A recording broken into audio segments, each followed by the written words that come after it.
There was no time for sadness. The civil war, devastation, hunger, collectivization, and other obstructed reorganizations made normal existence and planning for the future impossible. All thoughts and concerns were about the present problems, finding food and firewood. It was nearly impossible to survive. When the communist government returned to Israelovka, Riva came to the Communist Committee house. She'd visited that house so many times. She remembered how she played with Jeannie in that house when she was a girl, and how she was always invited there for holidays and celebrations. She'd brought her dreams and problems to share them with Rabbi Oshad and Jeannie, when she was a young lady. And she was there after her friend died to pay her respects. She'd gone there to get permission from the Soviet government to stay in her own house, and she'd also given away one of her treasures, a diamond, near the house. After watching her husband get beaten to death in front of the house, there she was, again. However, she wasn't the same anymore. Life had taught her a lesson. Now, she knew how to deal with the pack of wolves that called themselves comrades. Riva was sitting in the commander's office. It had been the Rabbi Oshay's office 3 years ago. At that time, it was clean and comfortable, with beautiful furniture. Now it was ugly, dirty, and smelly. My husband, Moshe Liba, was a communist and an officer of the Red Army. Riva knew that the gang burned all the documents and executed all the witnesses. Therefore, nobody could prove her dishonesty.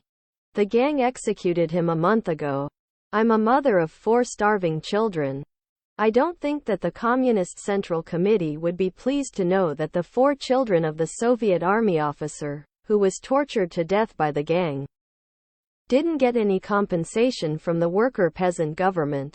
And Riva placed the following letter on the table in front of the commander.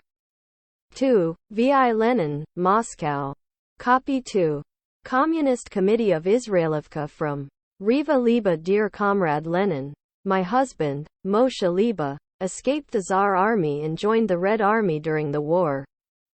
He was captured by Japanese and was held in prison for 2 years.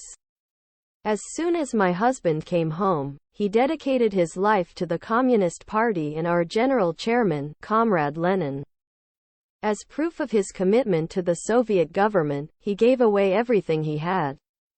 He shared his house and all his belongings with other members of the Worker-Peasant Party. He gave away his life to the Communist Party and General Chairman Lenin. In doing so, he proved his true patriotism to the Soviet mother country. A few weeks ago, the huge gang came to our town.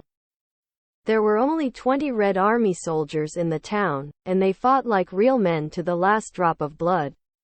Even though they fought to the death, it was impossible to win the battle, so unfortunately, they lost. Just a couple of them survived, including Moshe Liba. The gang caught Moshe and some of his fellow soldiers and tortured them to make them say that they weren't communists. All of them gave in. The gang leader condemned them to a quick death. However, they couldn't conquer Moshe Liba. They tortured him to death, slowly and painfully, and he died speaking the words, "I'm an officer of the Red Army, and I'm proud to be a communist. Victory will be ours." Moshe Liba died as a hero. However, his spirit would always live in his children's hearts. The gang burned everything in its path. They robbed us, and now we have nothing, no food, and no money. Though they were not able to take away our pride, our father and husband, who was a proud member of the foremost and just party in the whole world. I hope that the Central Committee of the Communist Party will find some resources to help me raise my children to be devoted members of our Soviet country. The widow of the Soviet army officer, Riva Liba. Soon after the visit to the Communist Committee, Riva received a notification that she was granted a pension.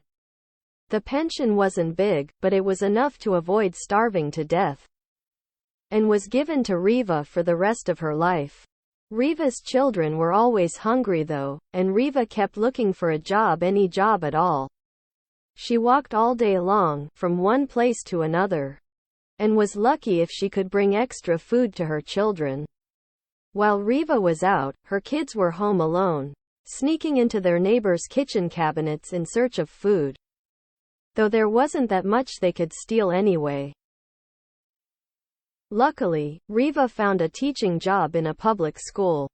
She hated the job because she was forced to teach children something she didn't believe in and was against something that made her life miserable and her future gray. She taught children the communist doctrine, which helped her to feed her children, though she spent the entire day at work. Even though her children were fed better than before, Riva felt as if they were like orphans because she was not able to give them her attention, and they grew up to be the same as her neighbors' children, ill-mannered, vulgar, and ignorant.